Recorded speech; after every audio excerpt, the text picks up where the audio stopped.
It's called Bracken Dough. And that's exactly what's happening, man. NA LCS Franchising. Well, maybe not for us, but for NA LCS, it absolutely is. Hello, everyone.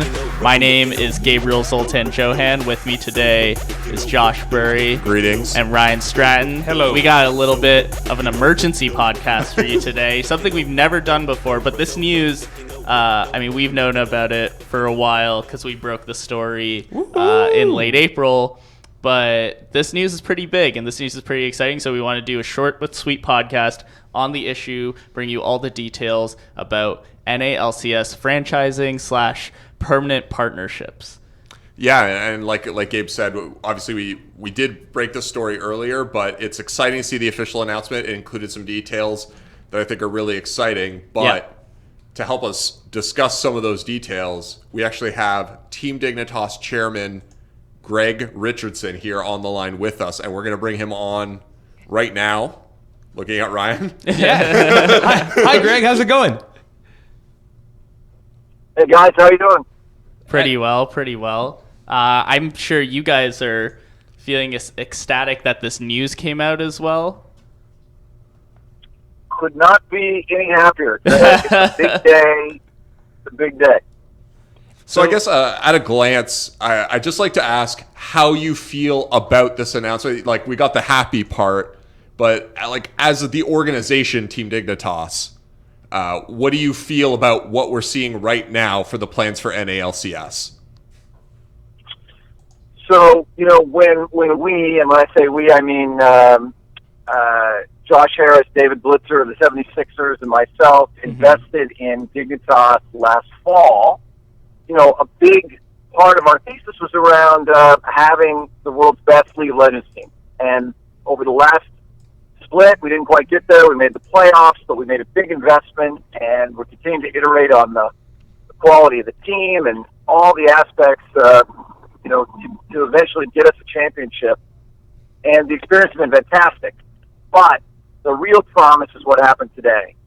The notion that League of Legends, which has been a phenomenon as a game and really ground zero in building a real structured global esport, is kind of transitioning out of world-class esport as a marketing element for Riot into a standalone media business, where we as team owners have a chance to be partners, not just in name, but in principle.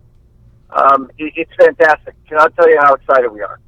So one thing I wanted to ask, Greg, that I think is really interesting is when I spoke to Scott O'Neill shortly after the purchase of Dignitas, I asked him a little bit about how he felt about relegation, and he didn't totally answer my question.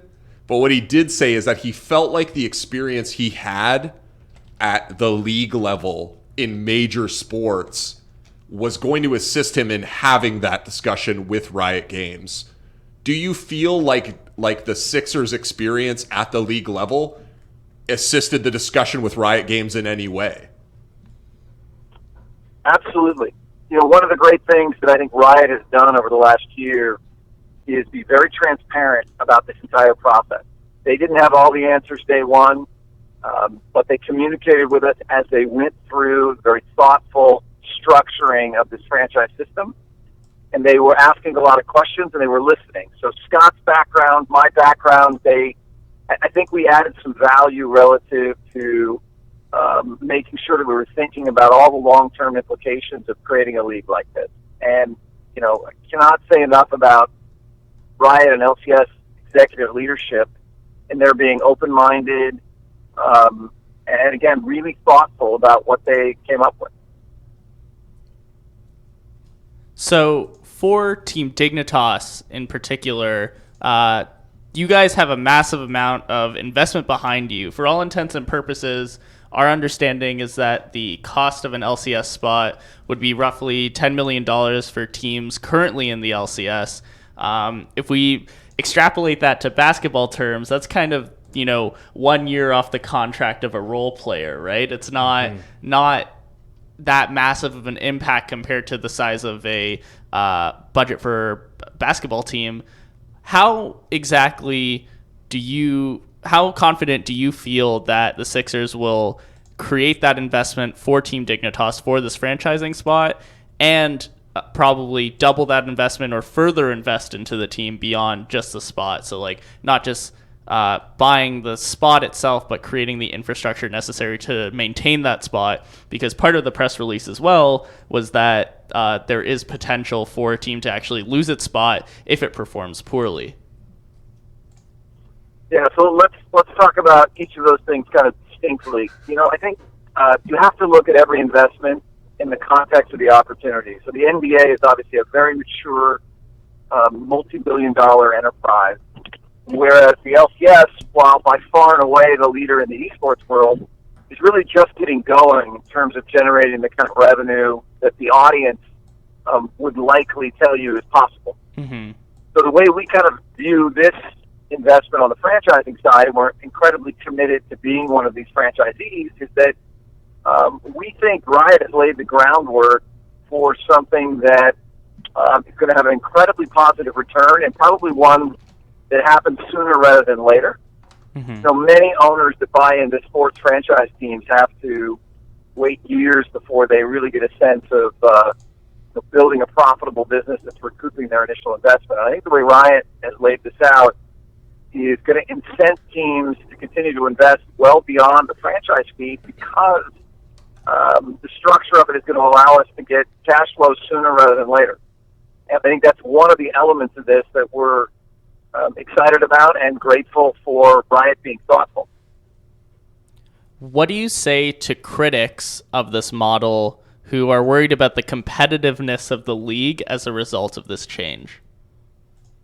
Well, you kind of mentioned that as the second part of your last question, right? Which is that Riot has introduced this notion that says, look, we're going to go through a very careful vetting process to make sure we've got world-class owners who care about the fans, who care about taking great care of the players, and also want to be part of building something that is, as big as we can imagine. And I think that's great, and I think that process is going to leave us in a place where you've got people that care deeply about winning and deeply about building strong relationships with their fans.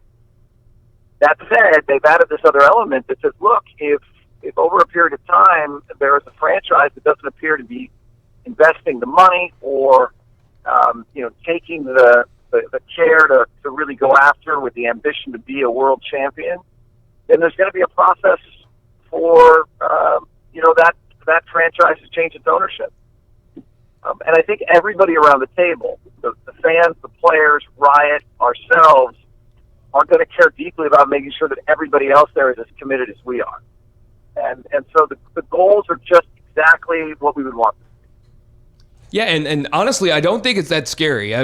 You see in a bunch of traditional sports, and obviously in the NBA, there are some teams that might land in the bottom for a few years, but then through, it could be drafting or any sort of infrastructure that the league gives you, you can always make your way out of the basement. And I don't think that this, bottom in the relegation stage 5 times out of 8 splits means that you could be gone. I don't think that that's that daunting. I don't think it's that scary. And I think that if any team finds themselves in that position, I mean, teams have been there before, and there's always a solution to get out. As long as you stay hungry, like Greg is saying, and you have that desire to win, I don't see anything with the competitiveness going out the door. But we don't necessarily have those same draft options in league that we do yet, for sure. But now we're looking at academy and the second team, the feeder team, which I mean, Echo Fox has already gone ahead and done with in terms of their depth. And now I think that in terms of competitiveness and the path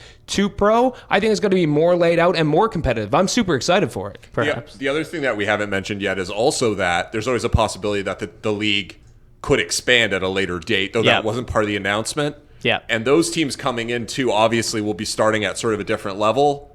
So we don't know what exactly will happen there, but there's always a possibility that adding more teams could see you rise up a little bit, right? And another thing on this is that with guaranteed player salaries and certain teams that have a lot of money subsidizing other teams' salaries, things like this is going to cause parity in the league. And it doesn't mean that one team is going to be the superpower anymore. It means that when you're a free agent, you could sign with any viable team that can pay you the same amount of money. So, in fact, it might be more competitive. Greg, your thoughts?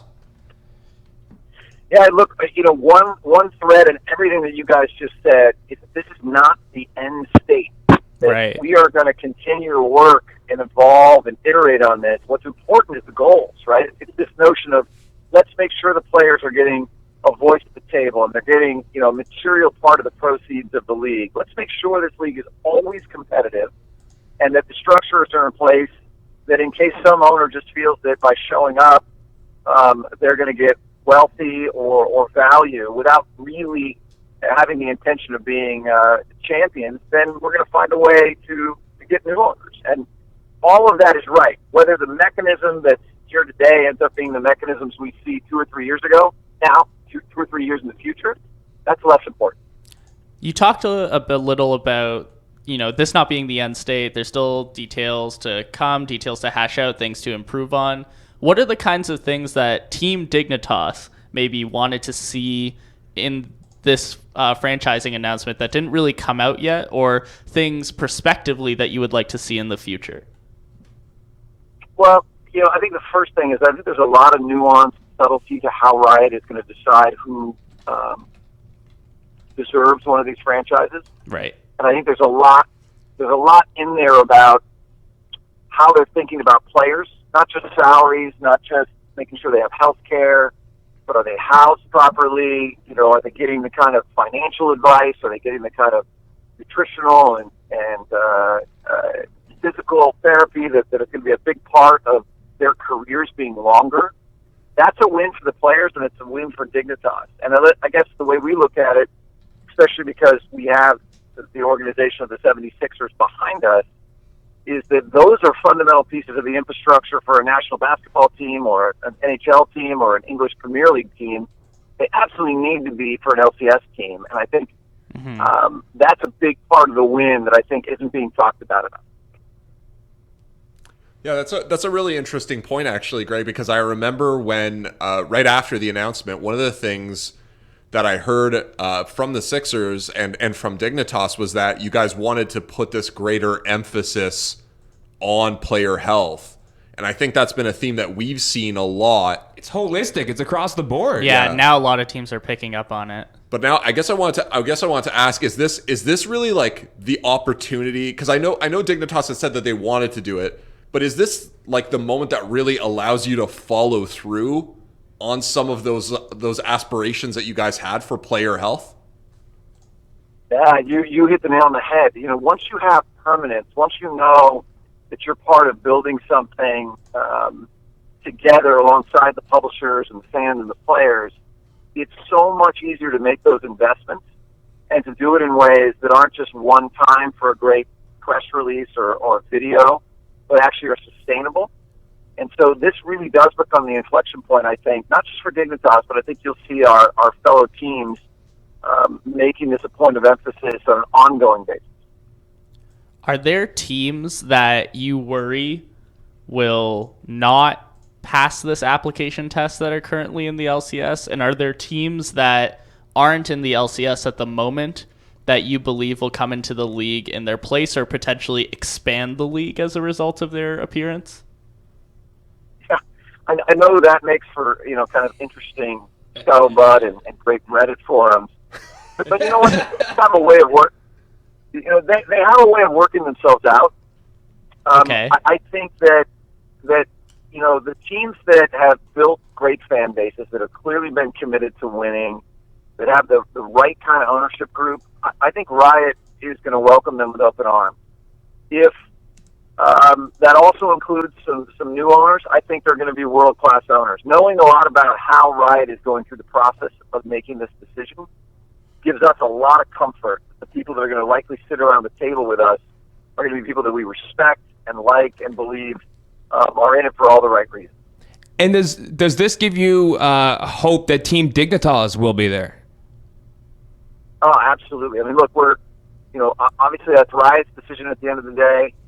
We hope that, they see the storied franchise of Dignitas and the loyal fan base that we have, along with the kind of organization that we're building and the owners that we have, and the 76ers involvement, and make us, one of those franchisees.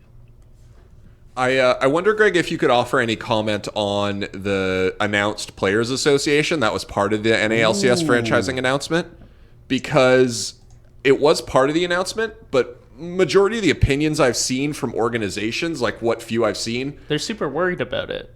there seemed to be some worry about it. Yeah. Or else they didn't mention it. Really. Most of it deriving from kind of Riot getting to pick and choose the initial structure of it rather than the players themselves. Yeah. So could you weigh in for Dignitas in terms of like how you feel about the currently announced Players Association? Yeah, this is yet again another example where it's the goal that matters, and I think as you guys learn more and as we come together as a league under this permanent structure, you're going to see more evolution and iteration on this to make sure we get it exactly right. But Riot is its hearts and minds are absolutely in the right place. They want the players to have a voice, and they want to make sure that they're represented in ways that are going to respect and defend their best interest as part of this. And I think it's built for the long run in terms of everything that they want to do is around aligning the interests of the players with the team owners and with the LCS management. So I'm not going to lose any sleep over the particulars of what's happening initially, other than to say that I really think Riot's headed down the right path. And Greg, in saying that they're headed down the right path, I'd like to know, like, when we compare, NFL, NBA, NHL, MLB, there's a lot of talk about how much team owners have in terms of say in the overall league. Do you think this is going to be a Riot top-down franchising decision, or is this going to be the owners sort of shape the Players Association and everything More else? democratic. I think it's going to be collective. I think, we oftentimes, and I think for good reasons, look to the successful ball and stick leagues as an analog to what eSports might become. But I think we have to recognize that video games are a different beast, and the audience is different, and the intellectual property ownership from publishers makes it different. We've got a distinct group of broadcasters and distributors of eSports content. We are going to evolve differently in ways that I think take into account what's unique and special about not only esports, but also around each particular game. So I don't expect to see something that looks exactly like what we're all used to in terms of league structure, team ownership, and unions. I think it'll be hopefully something that improves on that and takes into account what's special and unique about esports. So on that, what compared to the NBA, what is special and unique right now about esports? Well, I think there's a ton. First of all, if you just look at how new it is, the NBA has been around for a long, long time, and fathers and sons and mothers and daughters have been passing down their fandom. It's been very geographically based, loyal fan bases. You've had rivalries going back generations. There's this rich history, which is kind of, fundamental to what the sport does today. We don't have that. We're creating from kind of brand new cloth. The means of coming and watching the events, the means of absorbing the content online, mobile, it's all different. And I think that's important to kind of embrace. We can kind of define things maybe using a blank piece of paper in a way that the NBA and the NHL and English Premier League can't do because of the legacy and the history that they've had. There are positives to that, and maybe there are some opportunities for us because we're new. I guess, Greg, that's something I want to follow up on. He said something really interesting to me, which is that you're in this situation where you sort of get to write the rules in a way, right? Like, I wasn't around when the NBA formed, so nor would I have been in a position of power to shape the NBA in any way.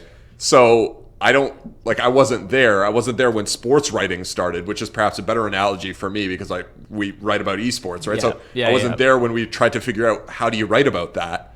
But I am here in esports trying to figure out how we do that. So I guess, like, from your perspective, basically starting from that blank page that you mentioned, what are your feelings on that? Yeah, I think it's the advantage that we have is that sports is now a mass market form of media entertainment. So when the NBA was formed, it wasn't. These were these kind of very hobby-esque sports elements with very little in the way of sponsorship or merchandise sophistication. Players weren't paid very well. They didn't get treated very well. So we've got this kind of looking back over the last 35 or 40 years, this amazing amount of evolution and of improvement almost in every aspect, from the fans to the players to the team owners in the ball and stick space to leverage.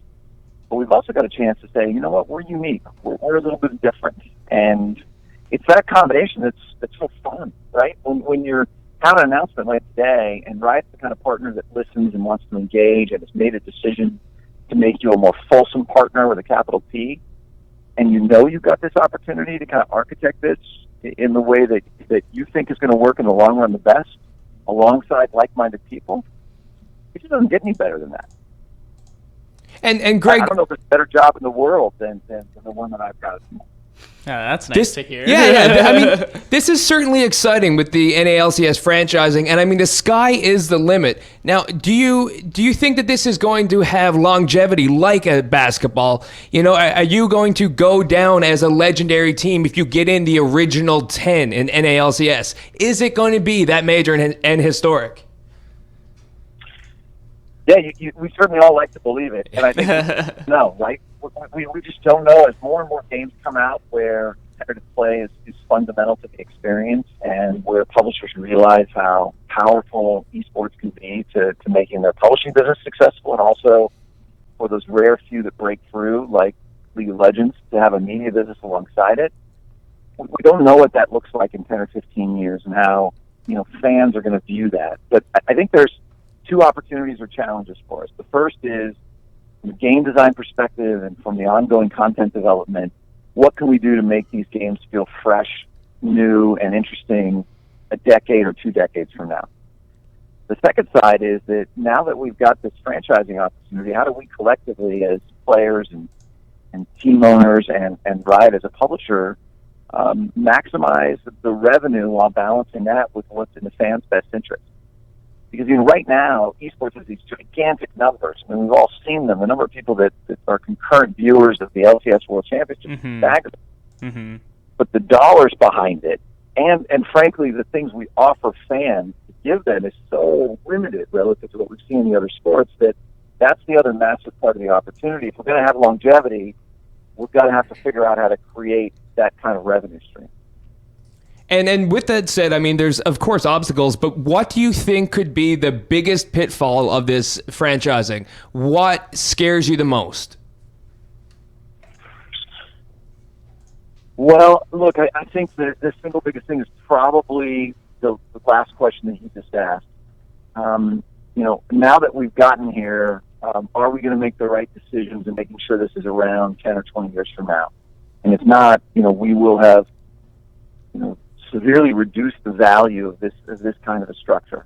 And secondly, are we creative enough, and can we develop good enough product, content, merchandising, and all the other elements that we know our fans want, so that they, can kind of put back with their dollars the revenue that we need to keep us around in the long run. And those are new things. Riot wasn't looking at this as a revenue-generating enterprise.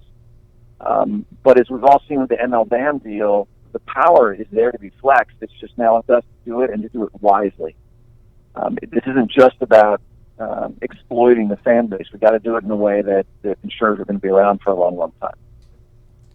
So obviously, inevitable comparisons between this LCS franchising venture and Overwatch with the Overwatch League will be drawn, right? Different price points, different types of experiences, and different details emerge Will it happen? Won't it happen? Exactly. Yeah. We know that Team Dignitas has also recently dropped their Overwatch roster, if I recall correctly. But at the same time, in your statement, reaffirmed the fact that you are committed to being part of the Overwatch League. Absolutely. So I was just curious as to, because you talk a lot about Riot bringing in owners and helping with the details of this model.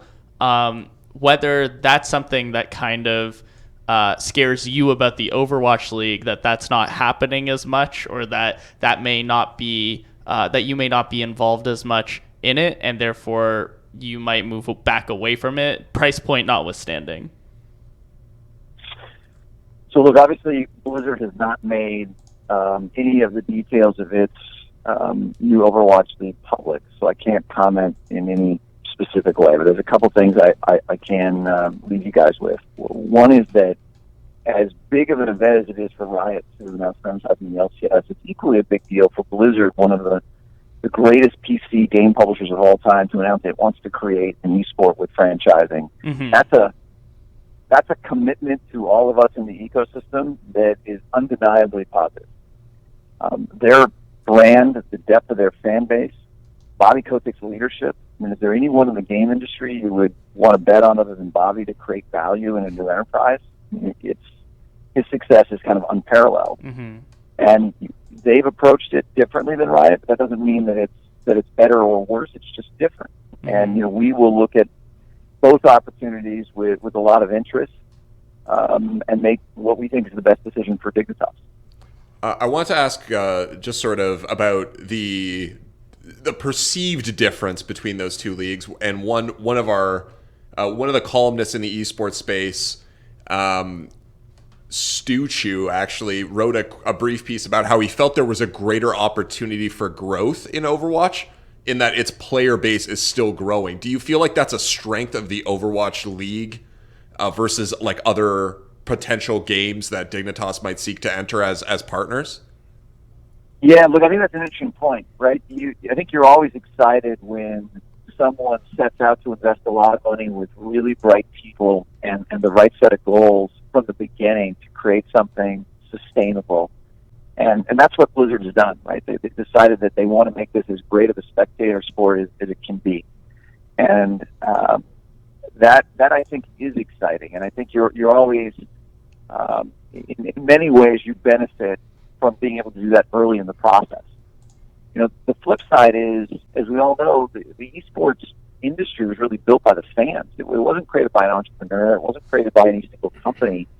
It was people playing the games that wanted to not only determine who the best player was, but watch the best players play, and they did it all organically. So, I think Blizzard is very respectful of that, and I think that, time will tell how much the kind of manifest destiny approach impacts their trajectory versus fans just saying, God, we love this, and we're going to vote with our eyeballs and our time. So, it's going to be fun to watch. All right. Well, I guess, Greg, I have one more question, which I asked, I think, when the Sixers bought Dignitas, and I was given a non-committal answer, but I need to try and get an answer. Are we going to get a Dignitas Sixers crossover jersey? Is it an option? You